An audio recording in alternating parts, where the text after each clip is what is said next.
Right now, the Trump administration is sending federal agents and National Guard troops onto the streets of D.C. The coordination between those agencies, the military, and local law enforcement is unprecedented, and it's causing fear and confusion for the residents of D.C. But let's make this clear. No matter what authority the Trump administration claims to have, federal troops, federal law enforcement, and local law enforcement must abide by the Constitution, and you still have rights. We have been here before. The government's use of fear and intimidation tactics have come up against the people's desire to ensure that their rights are enforced and respected. From the civil rights movement, the women's movement, the LGBT movement, and on down the line. It was people, you, me, us, knowing what our rights are and demanding that those rights be respected under the Constitution and under the law. That is why knowing your rights is so important and one of the most important things you can do in this moment. At this critical moment, knowledge is power. And that's why we're going to tell you about how to stay safe, know your rights, and what to do when encountering federal troops or law enforcement in D.C. Please note, this information is provided as education on your rights. It is for civic, education, and advocacy purposes and should not be taken as, nor is it intended as, legal advice. Your safety matters when interacting with law enforcement. At times, this may mean obeying any orders, even if it feels you are being treated unfairly or illegally. Even though you have rights, law enforcement may not always behave ethically, legally, or fairly.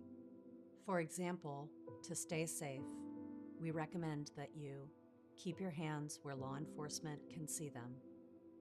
Do not lie to law enforcement.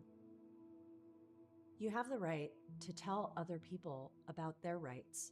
Much like exercising your own rights does not violate the law, telling other people about their rights or how to invoke them also does not violate the law. Telling people about their rights can include identifying their rights, explaining them, offering practical advice on their demeanor when encountering law enforcement, and suggesting specific language on how to invoke their rights or understand whether or not they are under arrest.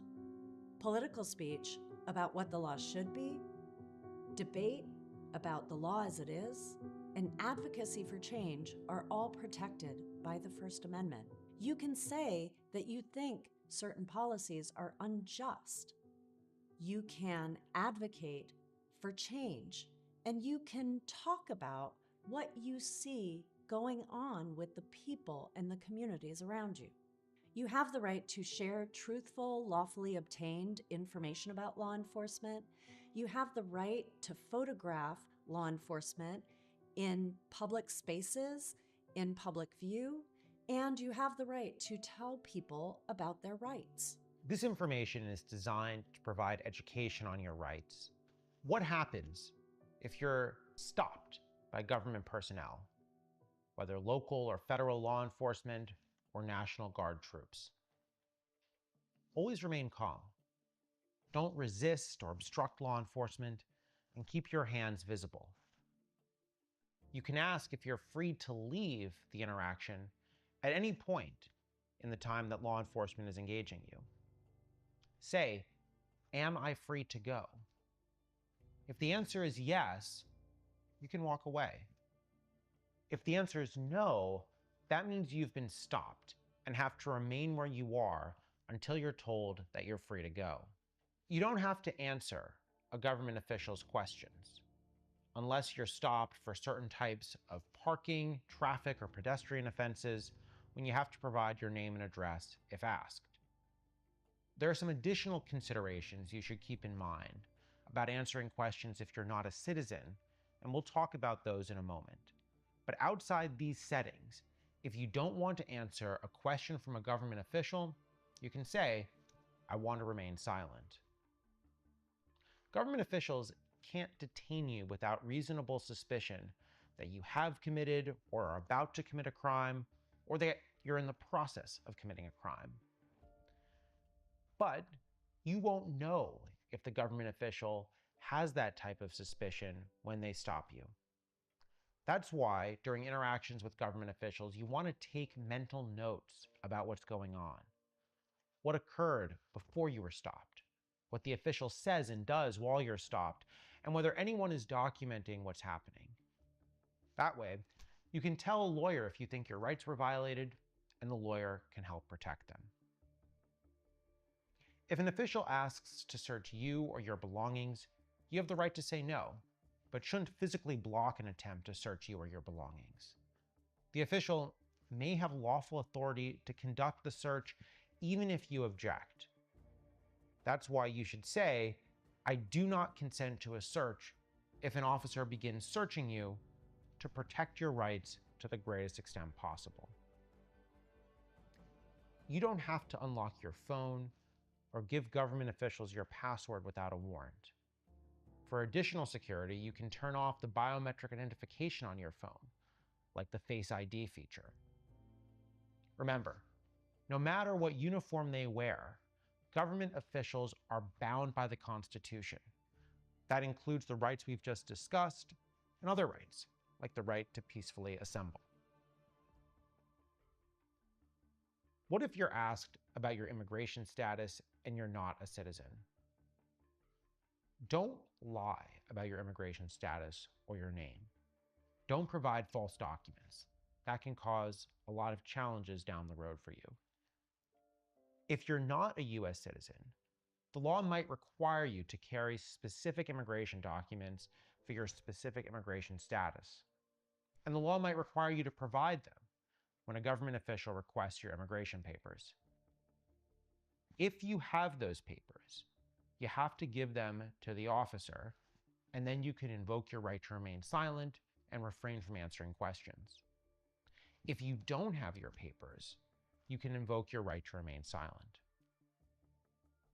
In addition to those specific immigration papers, you may want to carry evidence of having lived in the US for longer than 2 years, like mail that you received with your home address with a postmark from more than 2 years ago, or a signed lease from more than 2 years ago. For non-citizens, these types of documents may be particularly useful in certain situations of preventing an individual from being put into a deportation process without having a meaningful ability to argue their case. One type of document that won't be helpful in working with immigration officials is official identification from a country that is not the United States. That doesn't establish your right to be here and might cause government officials to view you with greater suspicion. For more information about specific immigration statuses and what documentation is required to be carried by a person with that status, you should consult with an immigration attorney. What should you do if you've been arrested?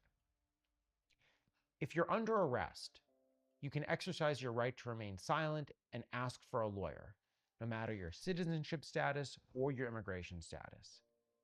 If you want to invoke these rights, you should say, "I want to remain silent, and I want to speak with a lawyer." Use these exact words, and then don't answer any questions or sign any documents unless you have a lawyer present. You can ask for a phone call, but government officials might refuse. Know that calls to people other than your attorney are monitored and often recorded. Now, if you're taken into immigration custody, these same principles, invoking your right to remain silent, invoking a right to an attorney, still apply. But unlike instances where you're arrested for a crime, If you're detained for an immigration violation, the government doesn't have to pay for an attorney to represent you. The government still, though, has to allow you to consult with an attorney if you can find one. And the government has to give you a list of low-cost or free attorneys if you ask. Additionally, the government has to allow you to contact your consulate or have an officer inform your consulate of your arrest if you are not a citizen.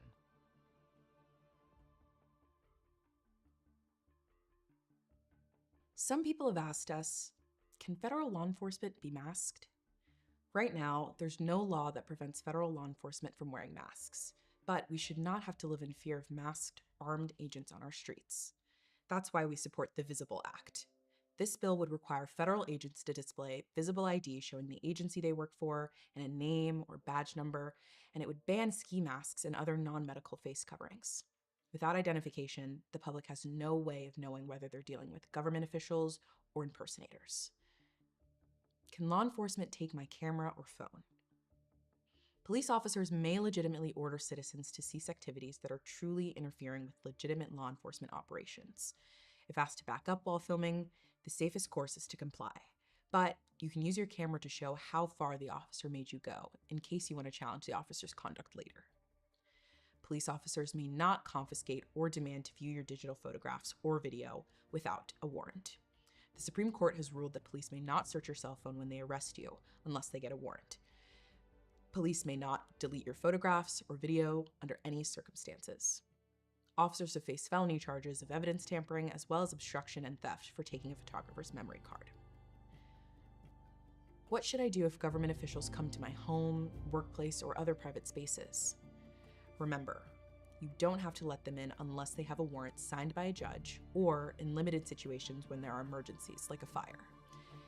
Even if officials have a warrant, you may remain silent. What if I'm stopped while driving? Stop the car in a safe place as quickly as possible. Turn off the car, turn on the internal light, open the window partway, and place your hands on the wheel. Upon request, show the official your driver's license, registration, and proof of insurance. Both drivers and passengers have the right to remain silent. If you're a passenger, you can also ask if you're free to leave. If the official says yes, you may calmly leave. If an official asks to search your car, you can refuse by saying, "I do not consent to a search."